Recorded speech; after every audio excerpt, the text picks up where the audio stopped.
झुका लेंगे माथ, ओंकार ध्वनि के साथ में कनिष्ठ परमात्मा का स्मरण। ओम नमः शिवाय।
इष्टोपदेश सरल है, इष्टोपदेश पढ़ा दीजिए। फिर समाधि तंत्र कब पढ़ोगे? बोलो, समाधि तंत्र कब पढ़ोगे? याद कब करोगे? जब अभी नहीं करोगे तो कब करोगे? जब इस उम्र में नहीं करोगे तो किस उम्र में करोगे? बोलो।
मूल्यांकन नहीं कर पाओगे।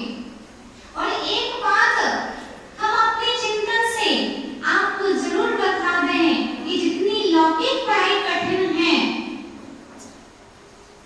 जितनी लौकिक पढ़ाई कठिन है, उतनी पारलौकिक पढ़ाई कठिन नहीं है। पूछिए लोगों से, पढ़ने वालों से, कि कितनी मोटी मोटी बुक्स पढ़ी जाती हैं, 3-3 घंटे कोचिंग की जाती है, स्कूल में अलग पढ़ना है, कॉलेज में अलग पढ़ना है, कोचिंग अलग करना है, और स्कूल कॉलेज बंद भी हो जाए तो भी ऑनलाइन पढ़ाई करना है। लेकिन क्या ऐसा हमने सोचा कि हमारे लिए भी कई उपाय हैं? यहाँ पर इतने शास्त्र रखे हुए हैं, अगर हम एक शास्त्र भी पढ़ना प्रारंभ कर दें तो हमारा पूरा जीवन निकल जाएगा, लेकिन शास्त्र पढ़ना पूर्ण नहीं होगी। इतनी कठिन परिश्रम में आचार्य भगवान पूज्यपाल स्वामी ने लिखा, डूब डूब करके लिखा। कैसे लिखा? डूब डूब करके लिखा, तब कहीं जाकर के इस समाधि तंत्र जैसा महान ग्रंथ हमारे समक्ष आया है। उत्साह होना चाहिए। काश आपके पास, आपके टीचर के पास एक किताब होती तो आप फटाफट मार्केट में जाके पैसे से किताब खरीदते कि नहीं? हेलो, सब स्टूडेंट के पास में किताबें भी होती, सब अपना विषय याद भी करते, लेकिन फर्क है इस बात का, उस पढ़ाई में तो हमें उत्साह दिखता है, इस पढ़ाई में हमें उत्साह नहीं दिखता है। लेकिन वो पढ़ाई वाले तो हमें बहुत से दिख जाते हैं, लेकिन इस पढ़ाई वाले बहुत कम दिखते हैं। उस पढ़ाई को करने वाले सुसाइड भी कर सकते हैं, लेकिन इस पढ़ाई को करने वाले कभी सुसाइड नहीं करते हैं। बोलो, जितने केस आ रहे हैं पढ़े लिखे लोगों के लिए आ रहे हैं, किसान के नहीं आ रहे हैं, अनपढ़ के नहीं आ रहे हैं, भिखारी के नहीं आ रहे हैं। बोलो, पढ़ लिख करके इतना पैसा होते हुए भी आप सोचो कि पैसा नहीं है इसलिए हम ऐसा सोच सकते हैं, लेकिन ऐसे ऐसे व्यक्ति हैं उनके पास में बहुत सारा धन है, लेकिन फिर भी उनके अपने जीवन का मूल्यांकन समझ में नहीं आता है और अपने जीवन से हाथ धो बैठते हैं। बोलो, क्या उनको पुनः शरीर प्राप्त नहीं होगा? आपने औदारिक शरीर को दोष दिया है, आपने कारण शरीर को नष्ट नहीं किया है। आप जिस पर्याय में जाओगे कारण आपके साथ जाएगा, और आत्महत्या करना महापाप करना है। हत्या करने वाला पापी होता है, लेकिन आत्महत्या करने वाला महापापी होता है। इसलिए स्वप्न में भी ऐसे विचार हमारे अंदर नहीं आना चाहिए। सम्यक समाधि को साधने के लिए प्रयत्न कीजिए, बढ़िए समाधि तंत्र की ओर। कठिन समझकर छोड़िए नहीं, कठिन नहीं, याद करना फिर, ठीक है? हाँ, चलो चलते हैं। आज कल 2 का श्लोक गए थे ना आपने,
श्रुतेन श्रुतेन लिंगेन यथात्म यथात्म सत्ति श्रुतेन लिंगेन यथात्म सत्ति समाहितान्तः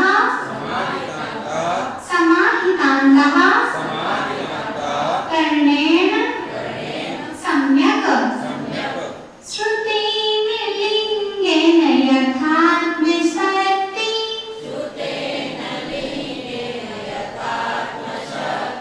समाहितान्तः कर्णेन सम्यक् समीक्ष्य कैवल्य सुखस्पृहाणां समीक्ष्य कैवल्य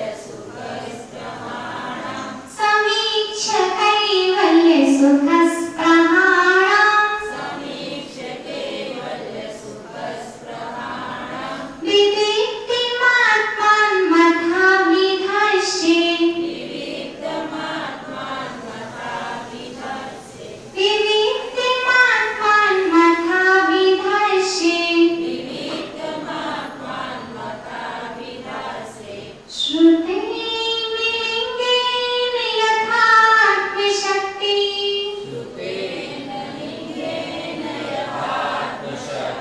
समाहितान्तः कर्णेन सम्यक् समीक्ष्य कैवल्य सुखस्पृहाणां विविक्तिमात्मान् मथा विधर्ष्ये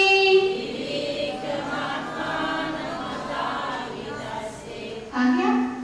नहीं आएगा तो फिर से पूछ लेना, ठीक है? अथ यानी परमात्मा को नमस्कार करने के अनंतर परमात्मा को नमस्कार कर लिया आपने पहले कल के श्लोकों में। इसके बाद अहम यानी मैं कौन? पूज्यपाद आचार्य विविक्तम आत्मनाम कर्ममल रहित आत्मा की शुद्ध स्वरूप को श्रुतेन यानी शास्त्र के द्वारा, किसके द्वारा? शास्त्र के द्वारा लिंगेन यानी चिन्ह के द्वारा अनुमान व हेतु के द्वारा, हेतु माने कारण समाहितान्तः कर्णेन एकाग्र मन के द्वारा। कौन से मन के द्वारा? अगर मन चंचल होगा तो नहीं होगा चंचल। एकाग्र मन होगा तभी आत्मा की अनुभूति हो सकती है। चंचल जल में तो चेहरा भी दिखाई नहीं देता। क्या? चंचल जल में तो चेहरा भी दिखाई नहीं देता है, तो चंचल चित्त में तुम्हें परमात्मा कैसे दिखाई दे सकता है? बोलो। जब जल स्थिर होता है, क्या स्थिर होता है? जब जल स्थिर होता है तो चेहरा दिखाई देता है, और जब चित्त स्थिर होता है तो चैतन्य आत्मा परमात्मा दिखाई देता है। स्थिर कीजिए, स्थिर कीजिए, निज को स्थिर करने की आवश्यकता है। कहीं क्योंकि ये मन जो है वह नपुंसक है। क्या है? ये जो हमारा मन है वह नपुंसक है, और हम मन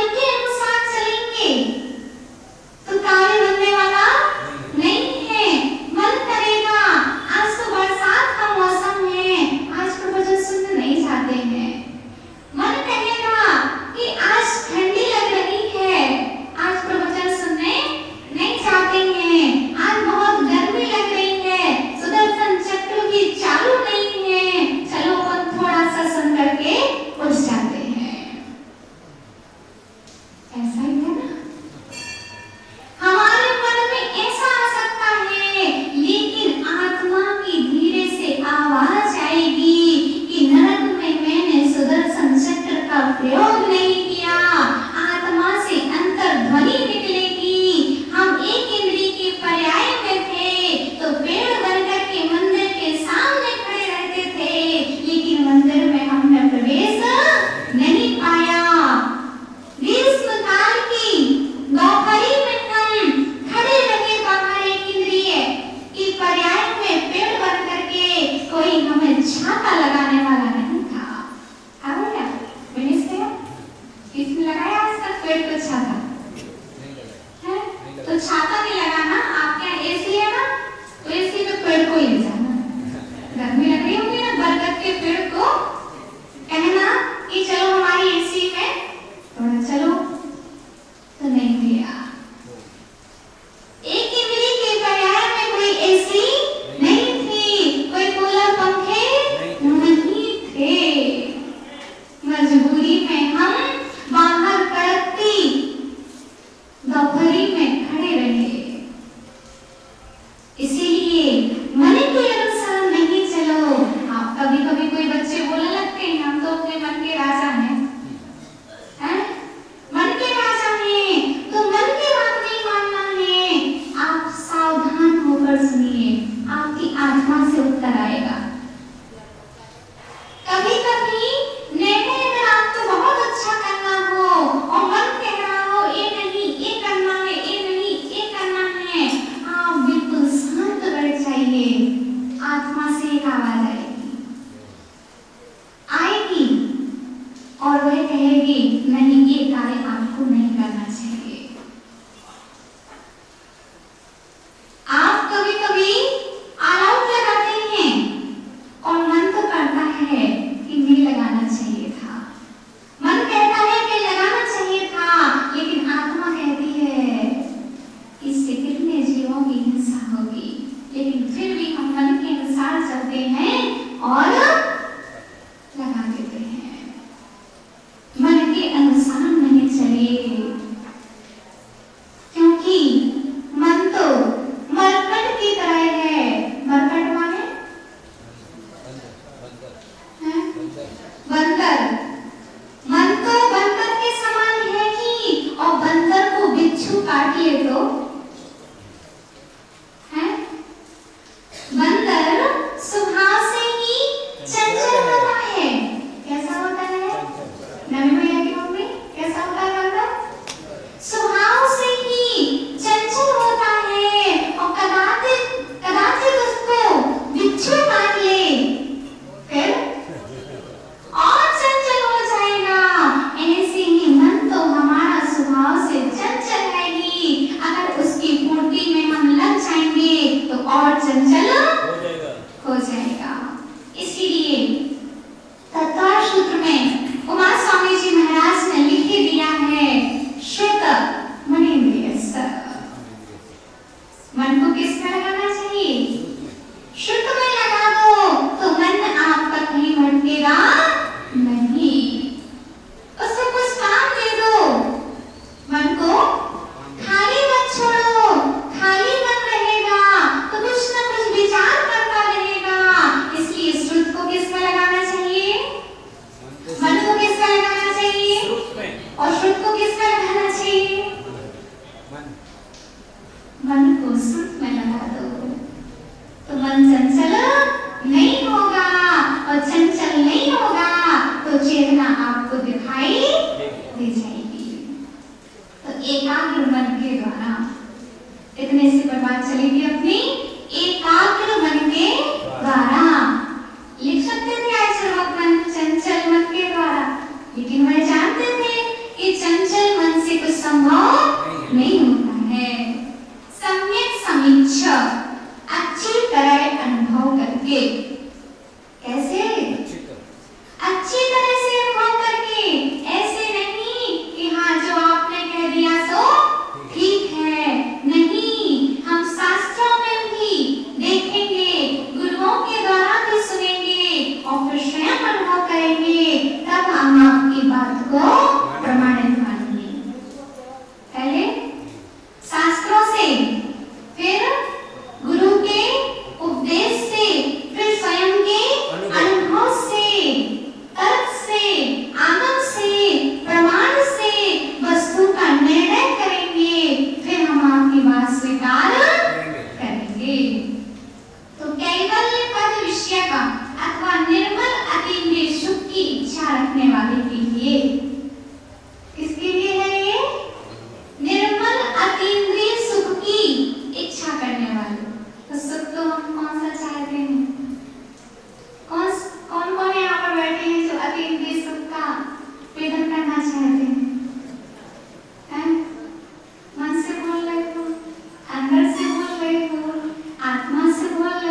आपने मिलान बांध लिया कि मेरा अगर जन्म हो तो मुझे भी ऐसी विभूति, ऐसी ही सेविकाएं मुझे प्राप्त हो गए प्राप्त। क्या आप जो चाहोगे आपको मिलेगा। आपने कभी भाव में स्वप्न सजाया था कि मैं जैन कुल में जन्म लूं तो जैन कुल में जन्म हो गया। किसी ने सोचा था कि मेरे मंदिर के पास में घर हो जाए तो पास में हो गया। हम जैसा सोचते हैं वैसा सब हो भी जाता है, पुण्य होना चाहिए, लेकिन अतीन्द्रिय सुख की चाय होना चाहिए। इंद्रिय दास नहीं बनना चाहिए, जिनेंद्र के दास बनना चाहिए। क्या देवी के दास कि जिनेंद्र देव के दास? किसके दास? देवदास हैं? किसके दास बनना चाहिए? देवदास नहीं बनो, जिनेंद्र देव के दास ही बनना चाहिए। उनके दास बनोगे तो एक दिन उन जैसे बन जाओगे। और किसके दास बनने चले हो? उसके दास मत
अग्नि का स्वभाव उष्णता है, और आपका स्वभाव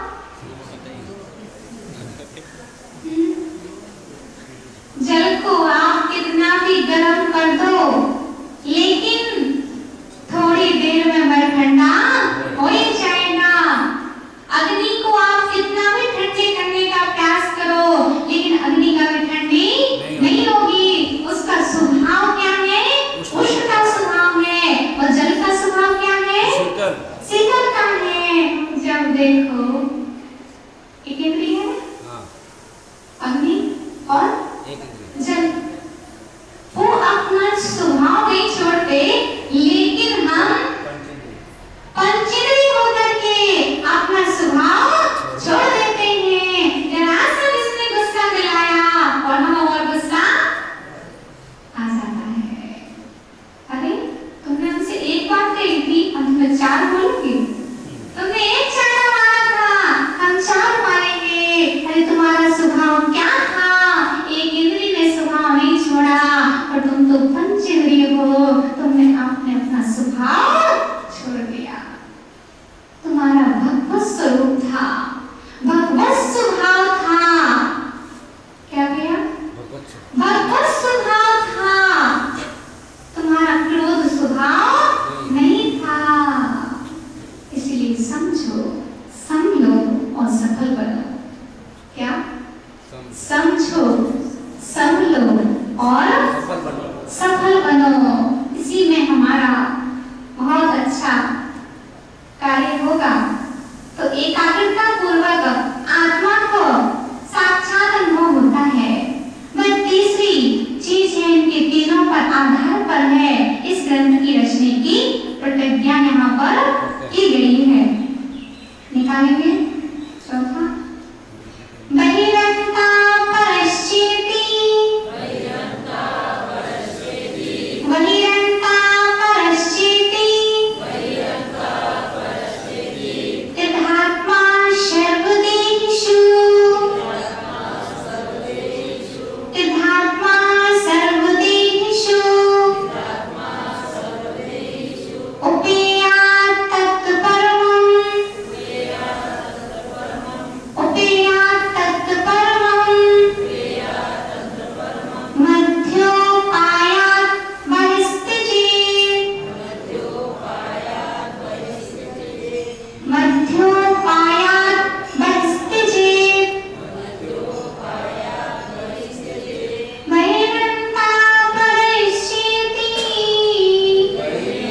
पर चौथी कारिका में आपके सामने बताया कि क्या हेय है, क्या गेय है, क्या उपादेय है।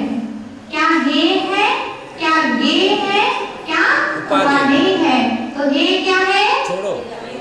बहिरात्मा। गेय क्या है? अंतरात्मा। और उपादेय क्या है? परमात्मा। इन तीनों को अगर हमें समझ में आ गया तो हमारा निश्चित रूप से एक दिन कल्याण हो जाएगा। इसको कठिन आप नहीं समझें और निरंतर प्रयत्न करते रहें, आपको अवश्य सफलता प्राप्त होगी। यही हमें समाधि तंत्र याद दिया है, इन पर है। इसलिए जो करता है वो करने की प्रेरणा देता है। अगर हम याद नहीं करते तो आपसे भी नहीं कराते। हमने घर छोड़ा है इसीलिए हम आपको घर छोड़ने की बोल सकते हैं। अब पंडित जी कितना भी बोलते रहे, भले ही आपको कोई पंडित हो, बुरा लग जाए तो अच्छी बात है ना। वो कितना भी आपके पर्यूषण पर्व में आकर के बोलते रहे कि घर छोड़ना चाहिए, संसार में नहीं रहना चाहिए, तो आप पर ज्यादा असर नहीं पड़ेगा क्योंकि उन्होंने स्वयं नहीं छोड़ा है। लेकिन जिसने छोड़ा है उसका असर तुरंत पड़ेगा कि हाँ जब इनने छोड़ा है तो चीज अच्छी होगी। बोलो है कि नहीं? हाँ, तुम्हारा किसका अच्छा है, आपका कि हमारा? किसको आना है फिर? आपको ही अकेले?